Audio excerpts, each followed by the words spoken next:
good afternoon, and welcome to the Lunchroom on Radio Caribbean International. It is Thursday, the 21st of November, 2024, and this is program number 1288 of the Lunchroom. I'm your host, Calixte George Jr. Now, in addition to 101.1 FM radio, you can also get us live on our website. That's rcisaintlucia.com. You can also download our previous shows. They're in MP3 format for download if you so want to go back in time.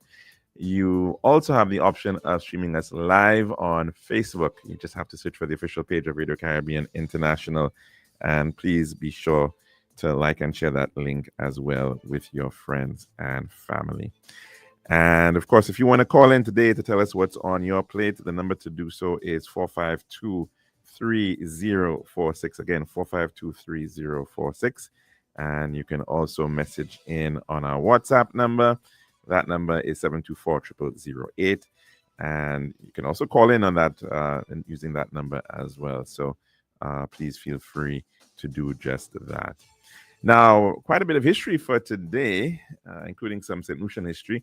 Well, we go first to the Holy Land. We go to Israel, and it's the year 164 BC. And during the Maccabean revolt, Judas Maccabeus recaptured Jerusalem and rededicated the Second Temple, commemorated since that time as a Jewish festival of Hanukkah. In the year 1818, on this day, Russia's Tsar Alexander I petitions for a Jewish state in Palestine. 1906, on this day, China prohibits the opium trade. 1938, on this day, here in St. Lucia at Ravine Poisson, the disaster striking that community after many days of heavy rainfall, leading to a significant number of landslides and the loss of hundreds of lives. 1970, General Hafez al-Assad became Prime Minister of Syria, and that was following a military coup. In the year 1971, on this day, the Battle of Garipur, where it saw Indian troops aided by the Mukta Bahini, Bengali guerrillas, defeated the Pakistani army.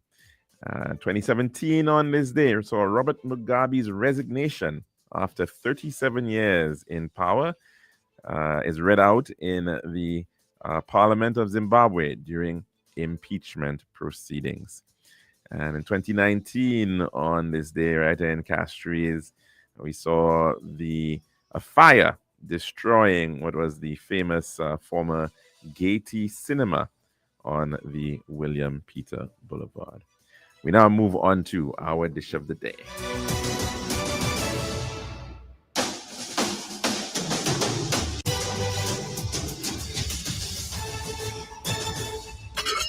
Serving now, the Daily Dish.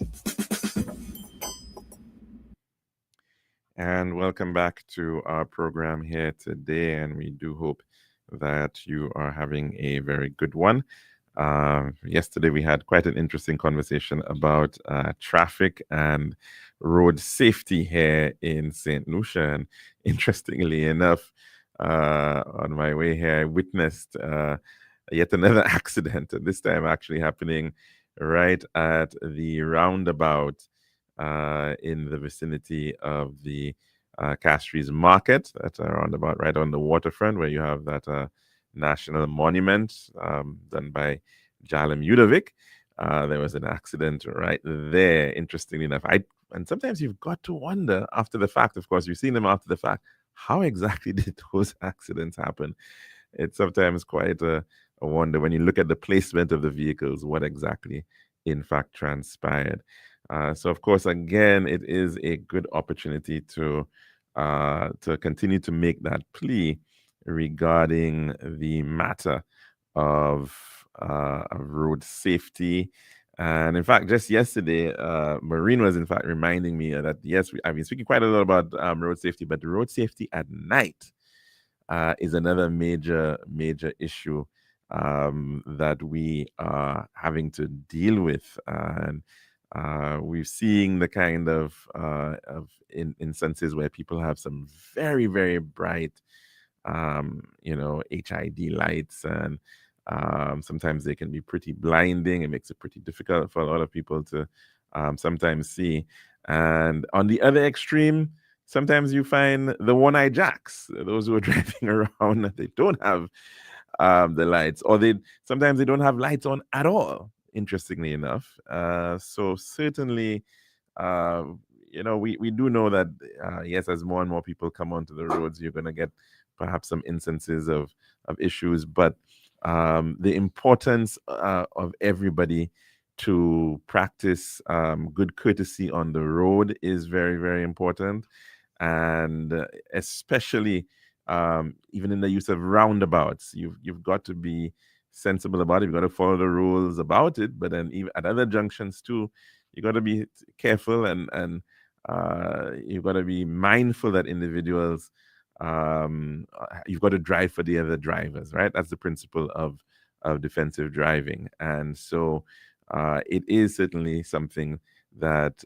needs some continuous reminding of the public, whether it's through public information campaigns and the like. That certainly it is very, very important. Now, also, of course, we are seeing we have seen the commencement of the cruise season. And of course, COVID was certainly the real bane of cruise travel. It really, really played a number for the cruise sector, and it was one of those sectors that took a pretty long time to get back up and running, and then particularly because you're dealing with vessels that quite often have thousands of people on board. The passengers alone are in the thousands, especially when you're talking about these larger these larger cruise Oasis class vessels, over 300 meters plus, many, many, many decks, and you've got passengers and staff. And those types of environments, of course, you can well imagine, are pretty friendly to contagious diseases, in that it's possible for them to spread very, very quickly, respiratory diseases especially. So we've come a long way in terms of the cruise sector and trying to get back up on our feet in that regard. I recall, there was quite often a long-standing debate as to whether the state should invest in the matter of cruise. And in fact, I even remember way back during the time when the current leader of the opposition, Honorable Alan Chastney, was in fact, I think, the president of the SLHTA, I believe, and was an engaged hotelier.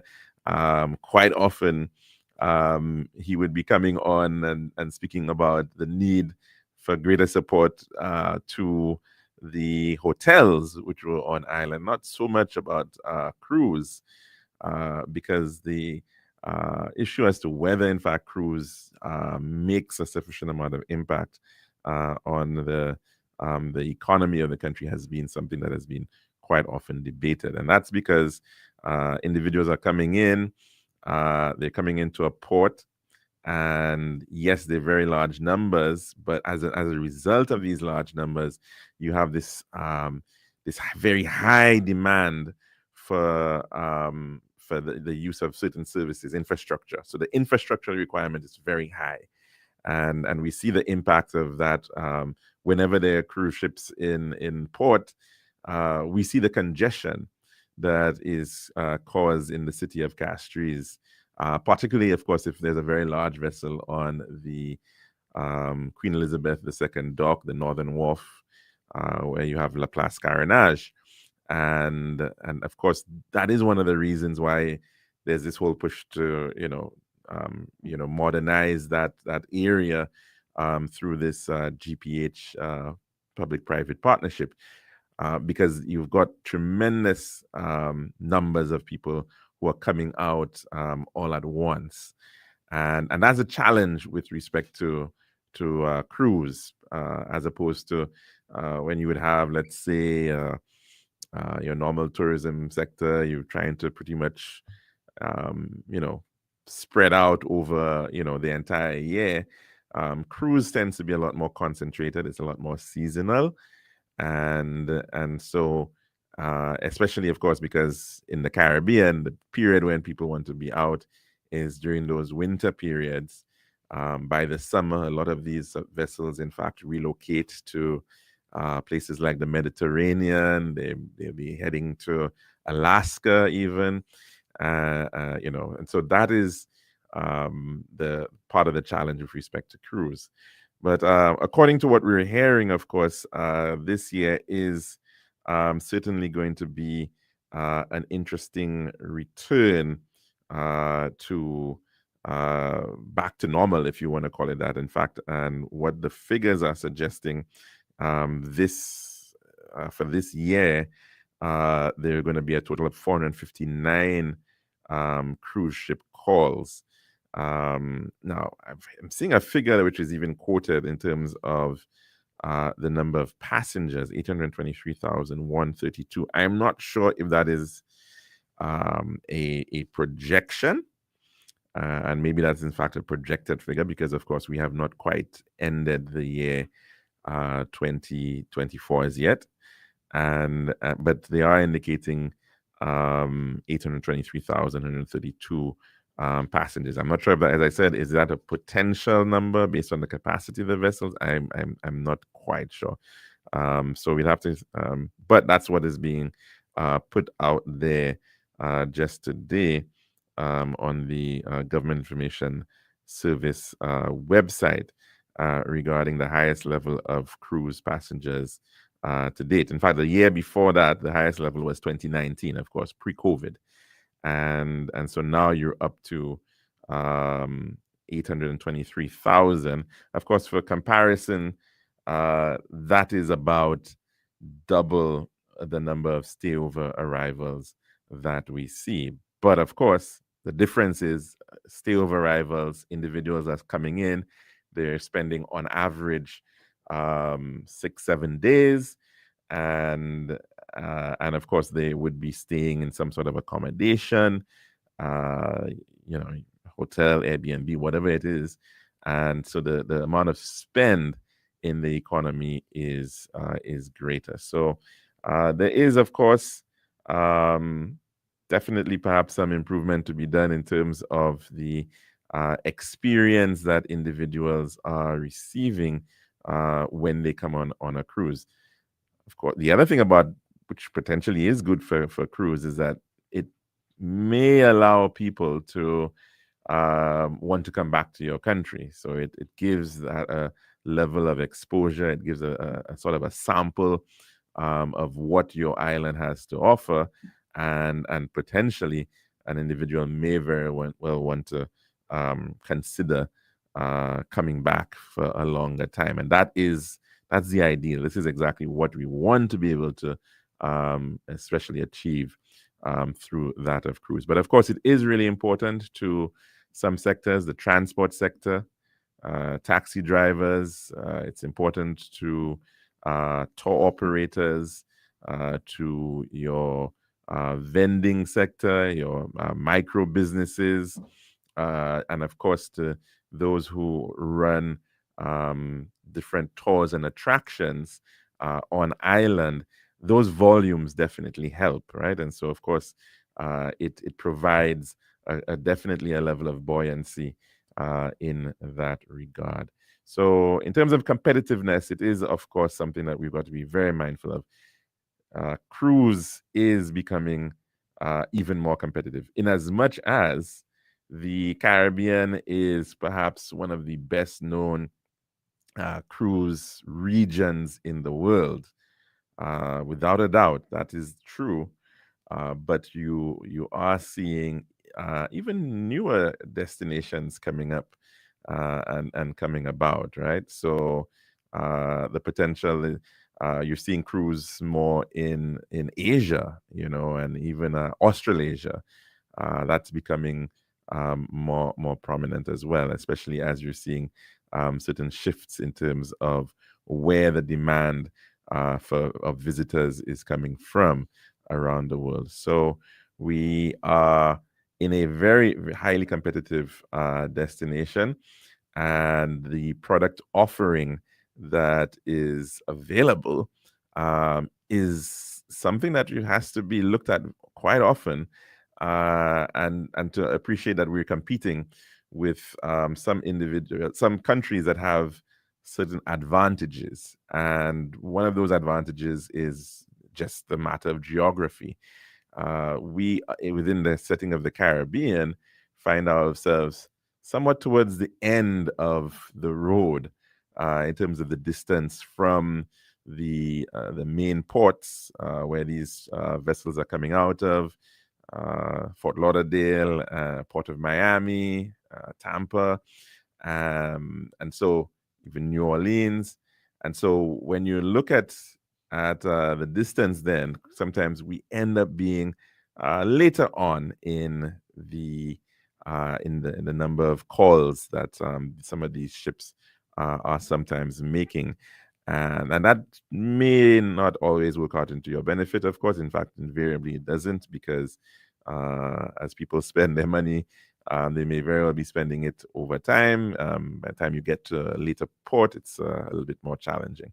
So we definitely have to think about how we can differentiate ourselves in that market, in that cruise market, to be as attractive as possible.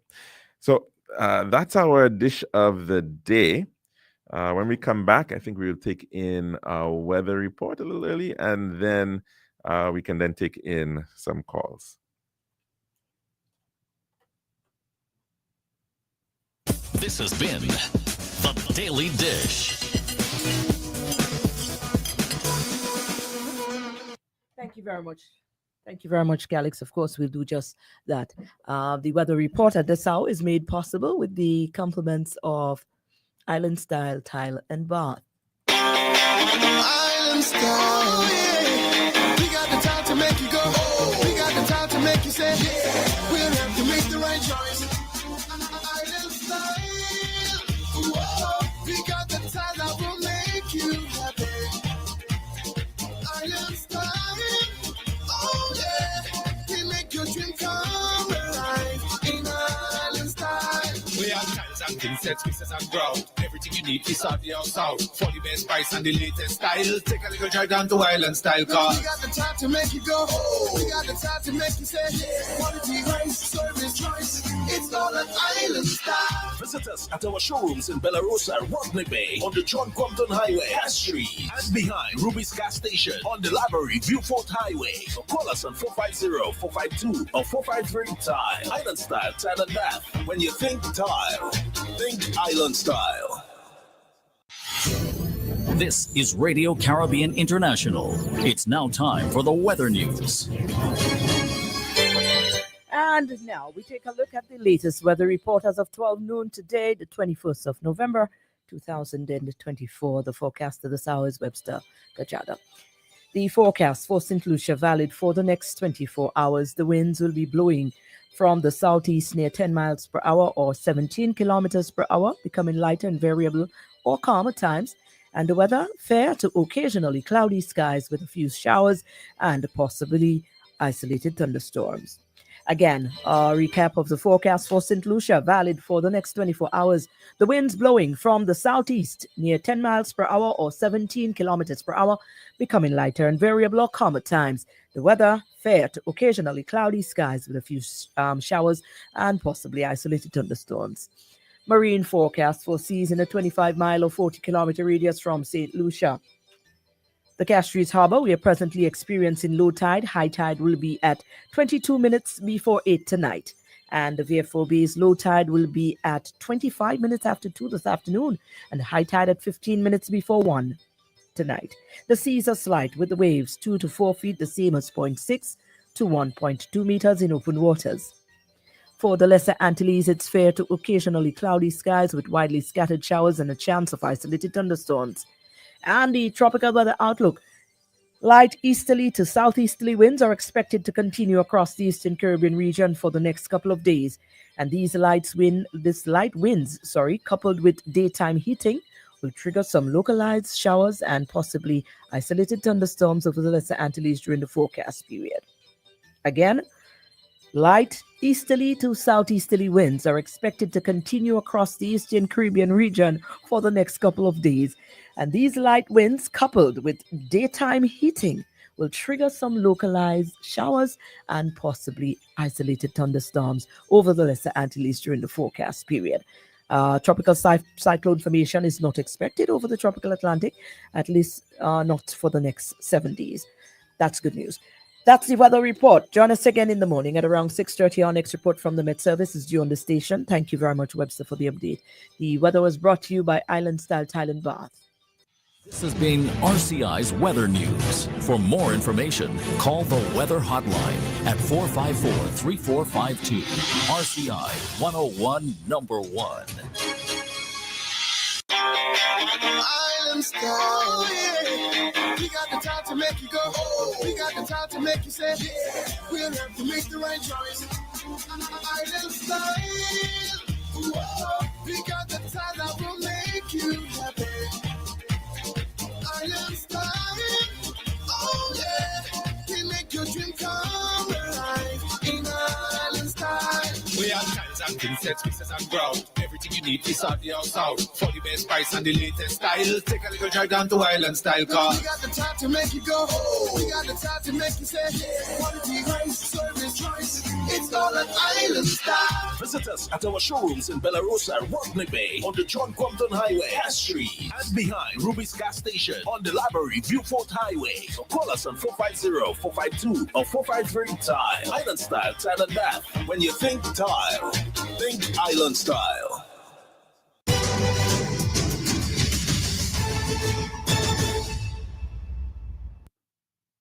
And welcome back to our program. I'm not sure, am I hearing myself very clearly? Okay, good. Wonderful. Welcome back to the Lunchroom on Radio Caribbean International.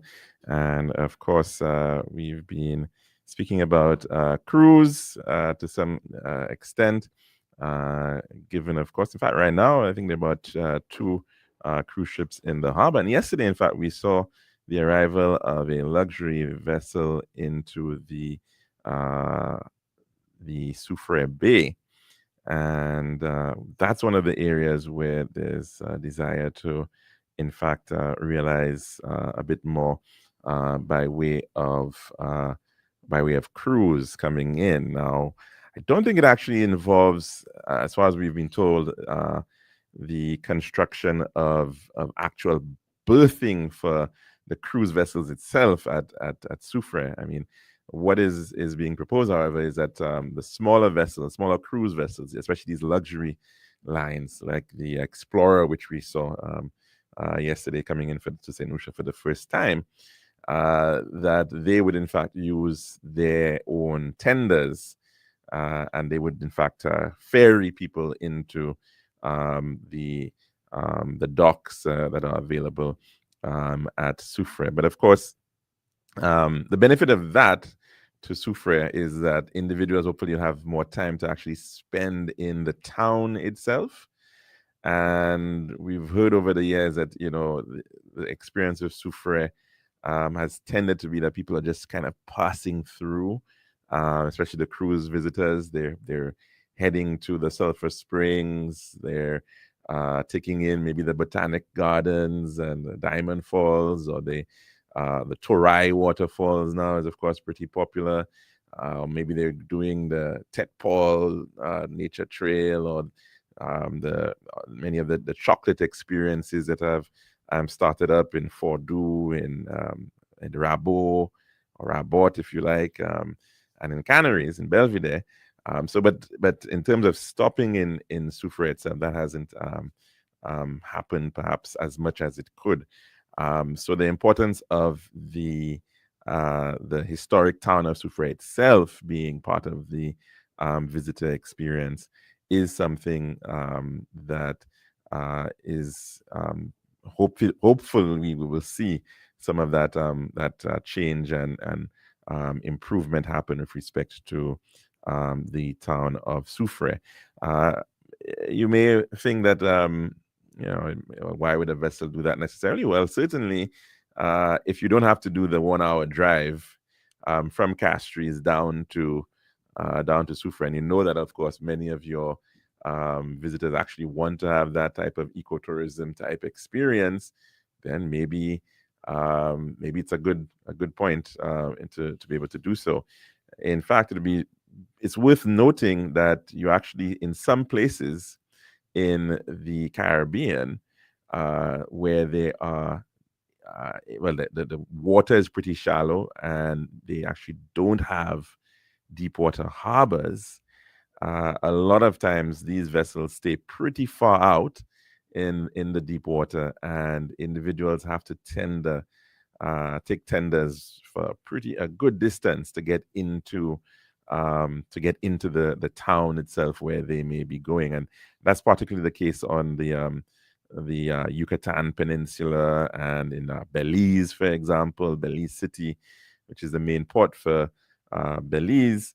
That's exactly what happens. And sometimes you see 3 and 4 and 5 large vessels just pretty much anchored or waiting offshore, and individuals are coming in by that means. So it's certainly not an unthinkable thing if it is done well, because you obviously still need a certain level of infrastructure within the town itself to be able to support those individuals coming in on those tenders, as well as duty free and coaching areas so that they can move around, that sort of thing. So it certainly is a really important time for Soufrière in this regard, and let's hope that it is something that can, in fact, redound to the benefit of a lot more people in terms of the spread of the tourism dollar.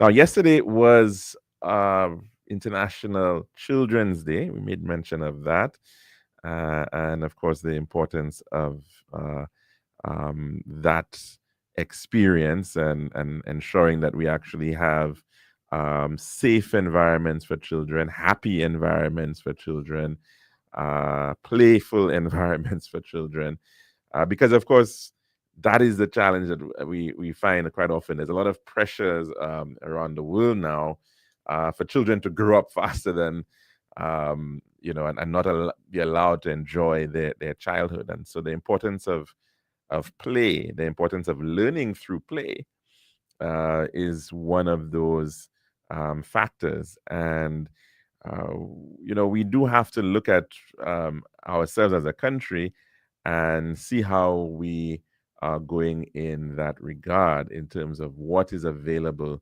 for a young child, growing up here in St. Lucia. What can they enjoy? What is the experience like?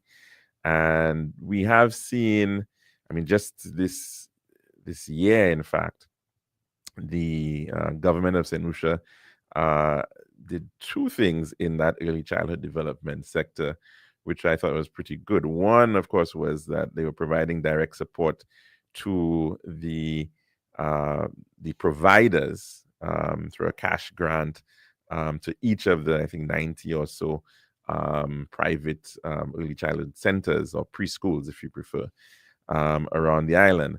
And that seemed to have been well received.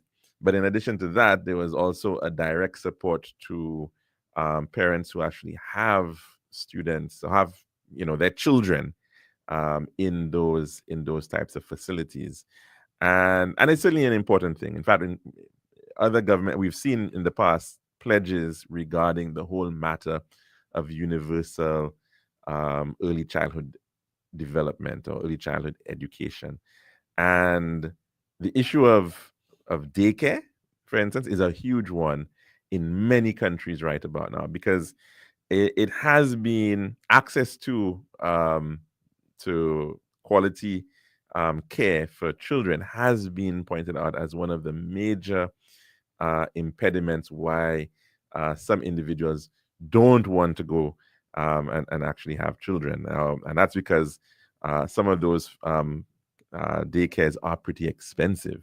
And I was watching one video suggesting, well, as soon as you think you might be expecting, you better put yourself down on a waiting list to get on into a daycare center.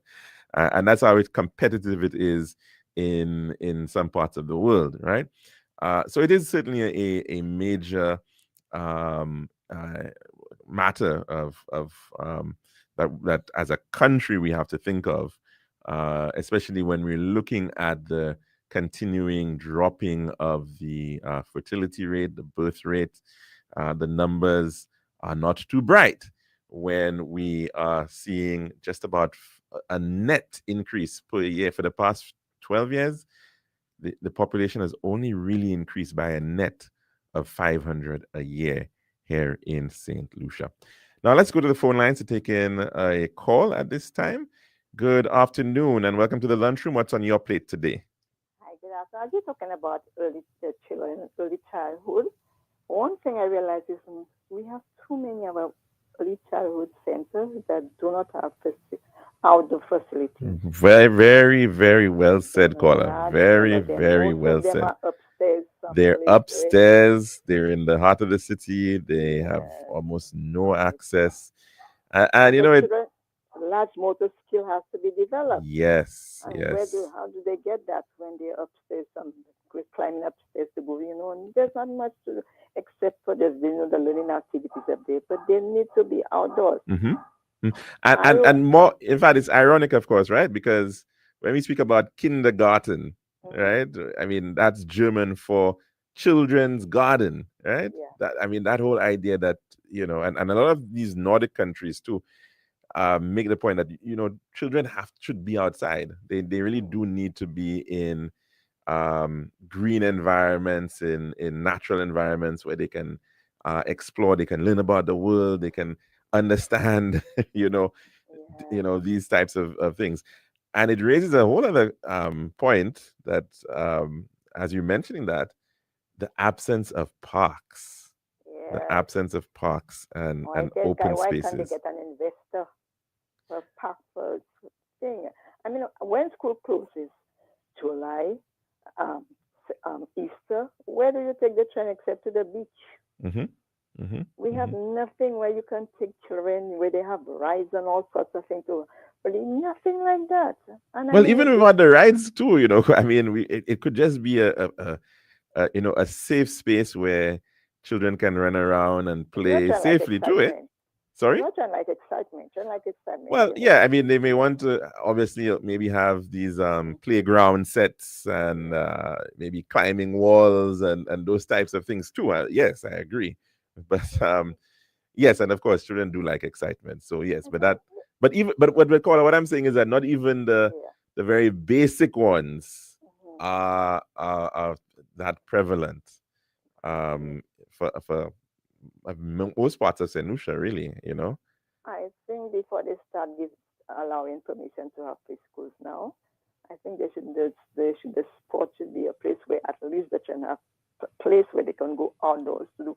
Because of the school I taught, the Montessori, we always have a lot of space for children to climb, to swim, all sorts of things. The boys couldn't wait to get outside. At the end of each day, you had to ask those parents to bring in extra shirts or vests because these boys couldn't wait to be out there kicking ball, climbing, and even the girls too. But when you find so many of the other schools you go into and the children are just upstairs, at the end of the day, they finish, they put their head down on the table, rest there. Because you go to some places and little children like that, they head on a table. Yeah. Or they sit on, all of those things are not good for children. We need to be, be a little more think about how we think our young children because they have all that energy in them. Where do they let it go to?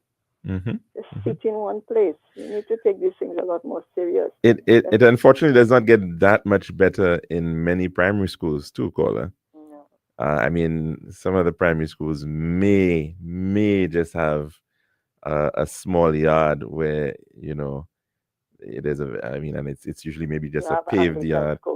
You have the Methodist. The so they Methodist have school. Well, the Ave Methodist Maria. might be a little lucky to some degree because next They door have the there's park. the Georgia Fifth Park.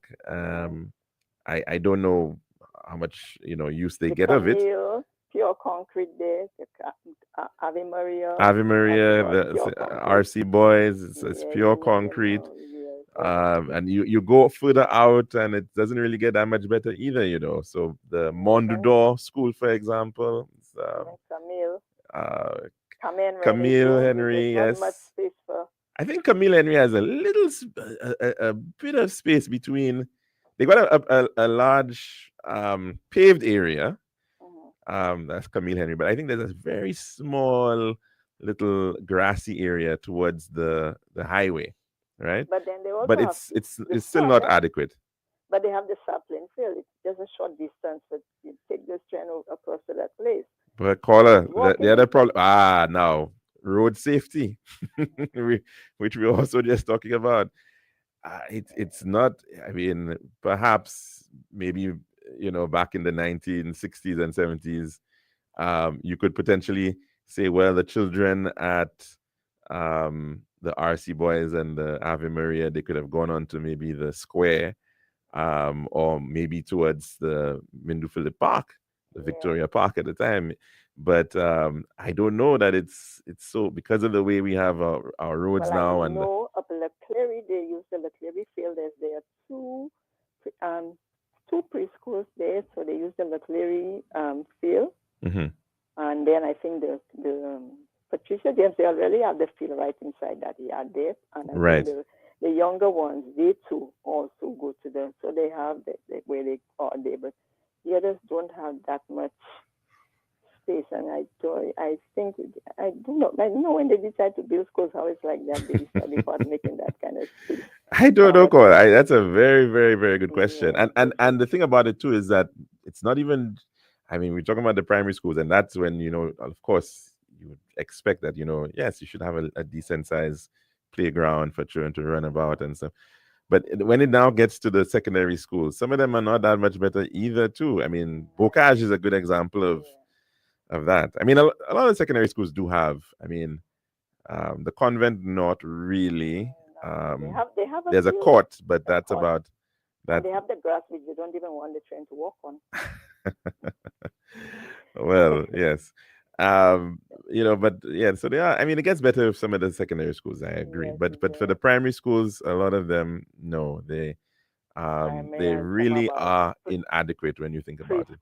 Although there's one in just behind the culture center, I think. That's where the first Montessori used to be, and they have their space. They even have a swimming pool. At that school, there's a preschool. Okay. After the Baptist church. Yeah, I know what you're talking about. Yeah. They have the teacher trying to swim there because they have. Well, that's excellent. That's excellent. Yeah, but it's a bit expensive if you have to put out some good money. Mm-hmm. Did you hear that Bofam Jill's mom won the case against Amber Gaia? Yes, that's correct. Awarded $100 million.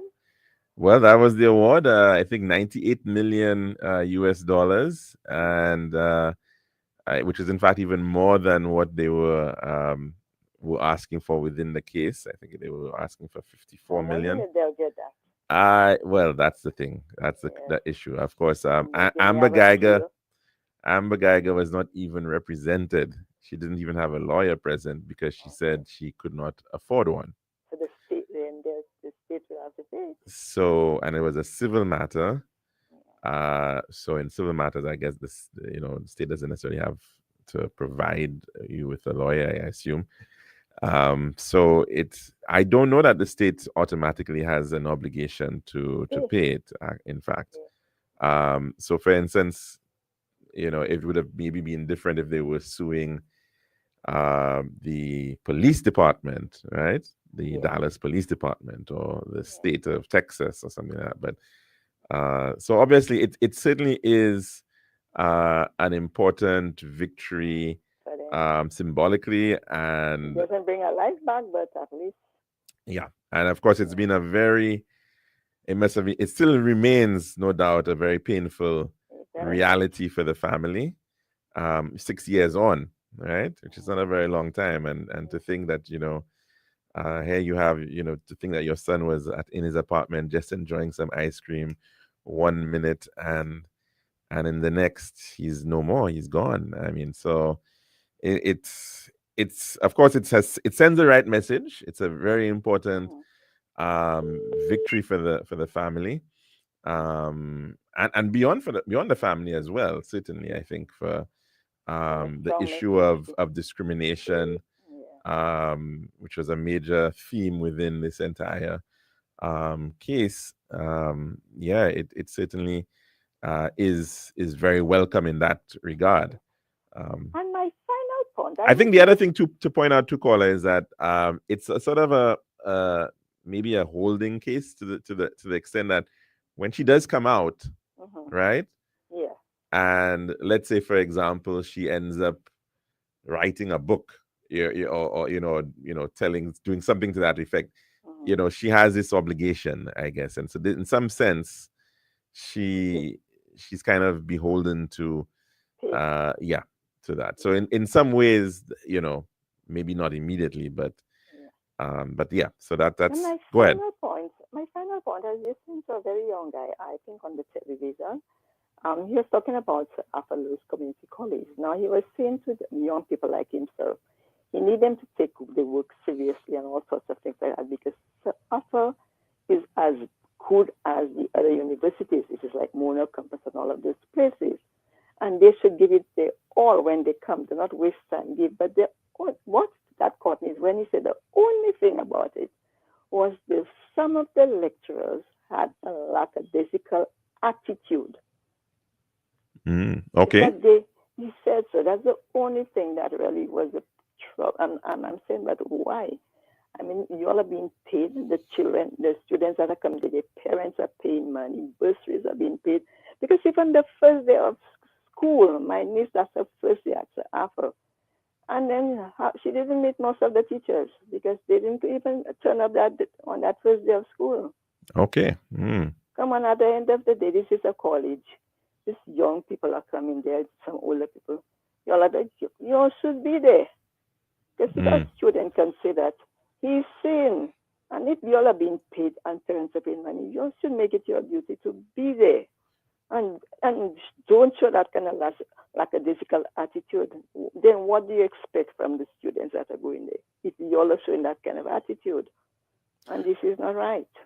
Well, I mean, obviously, I don't know if his statement was to paint everybody with the same brush, but He didn't say all, he yeah, said some of them. But the question is, I don't know to what extent when we say some, Mm-hmm. how prevalent it actually is. I mean, in all institutions, I suspect you would have, maybe some people slacking off and not giving it their all, which of course is something that institutions do have to look at in terms of the experience. And I mean, one thing certainly, and I don't know if Sir Arthur does it, but I remember,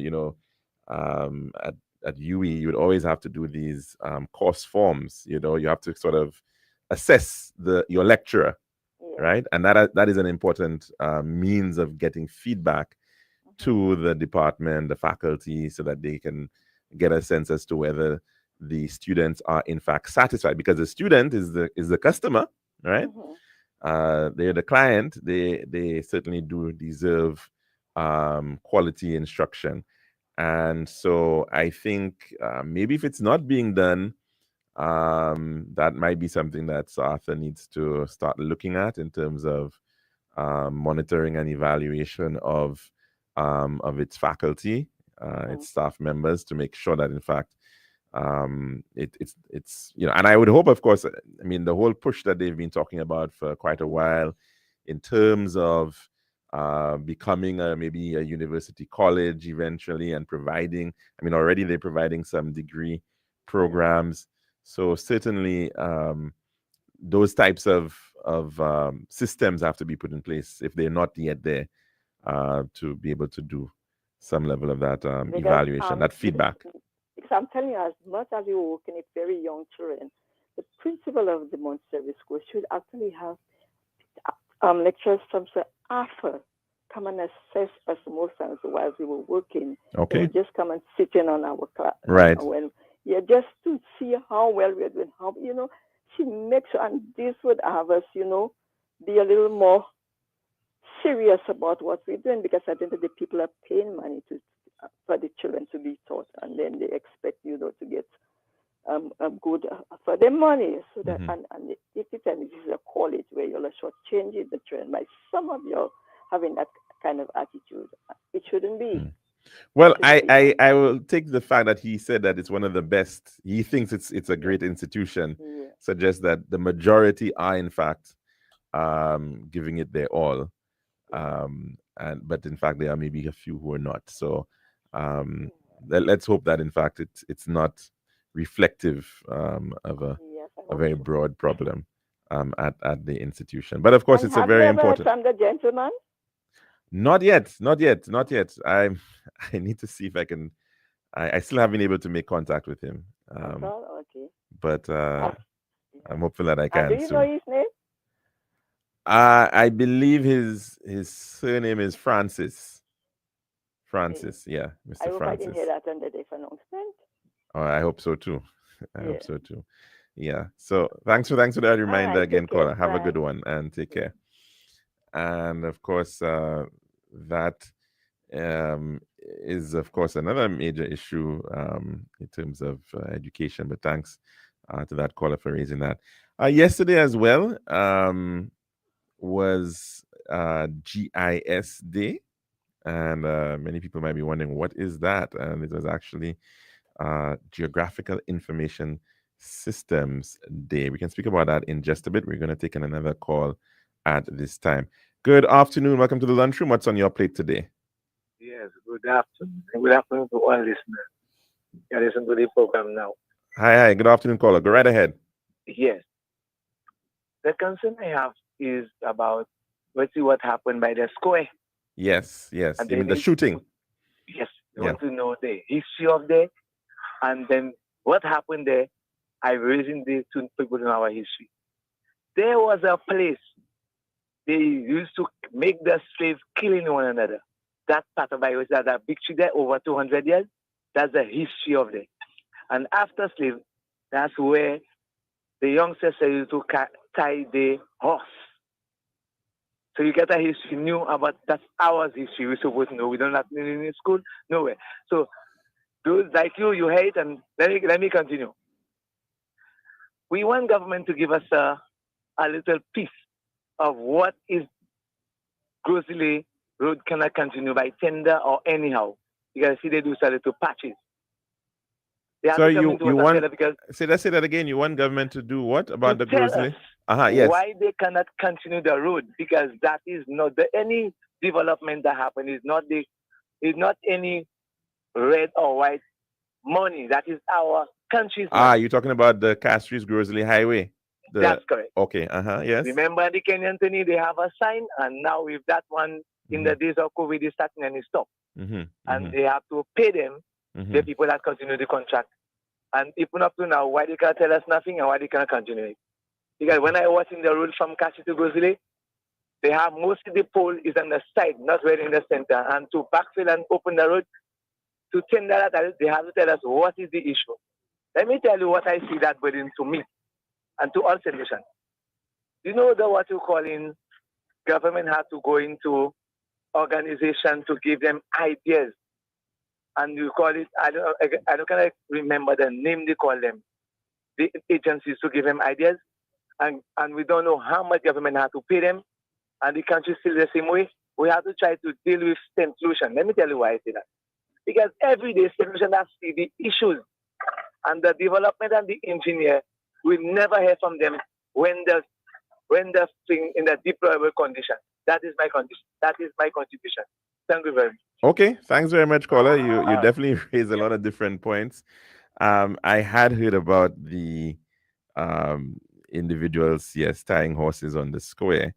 In fact, I had heard there was a tradition where certain people, well, in those days, individuals are from out of town, perhaps those who were well-to-do had horses. They would come to town, and then they might go up to places like San Antoine, the San Antoine Hotel up on the Mon, just off the Boacache Road. Is one of the oldest, one of the earliest hotels in St. Lucia, from the 1800s, and then individuals would certainly, while they were having a good time on a weekend, the horses would be down tethered on the square, having some grass, I suppose, or whatnot, or hay. And but I never heard about the matter of slaves having to fight themselves on the square. That one I'm not sure about. The square is an interesting part of the tradition, and I've always wondered, what came first. Whether it was that salmon tree, or that determined the location of the square, or whether it was the salmon tree was planted after the square was created. So that might be an interesting find if we could actually prove the age of that salmon tree, or the massive tree in the Derek Walcott Square. But at one point it actually was originally called La Savane, right? The savannah, just like in Fort-de-France, where you have La Savane, which is this big, large open space, or in Trinidad you have the Queen's Park Savannah. That was actually the name of the square, and then later on it was used for different purposes. In fact, at one point, in the center of the square was actually the location of the courthouse, but it was eventually removed from that location. That was way back, maybe in the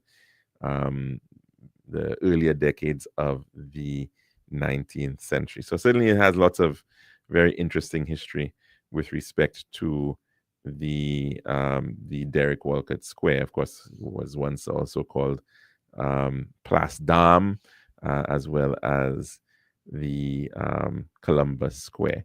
On the matter of the highway, of course, certainly it's a very, very important undertaking that is still to be done, because we've been hearing about the need for widening and improving on the major junctions of that highway. There was originally a move to get the Kuwaiti government, the Kuwaiti Fund for Arab Economic Development, to be to provide the funding to be able to do that project. And then recall it got stopped, and then the project started again through a sort of a design, finance, construct mechanism for part of the project. But it's definitely needed, without a doubt. And I would like to believe that it's something that is going to get kickstart in the year of infrastructure, because it is, in my opinion, one of the most critical developmental projects for St. Lucia right now, in terms of alleviating the immense congestion that is faced on a daily basis, heading between your two major area, Castries, Grosley, that urban conurbation. But we're going to have to continue that conversation perhaps tomorrow for another program of the Lunchroom, because we're actually, in fact, out of time at this time. So have a good one. I'm your host, Calixte George Jr., saying goodbye.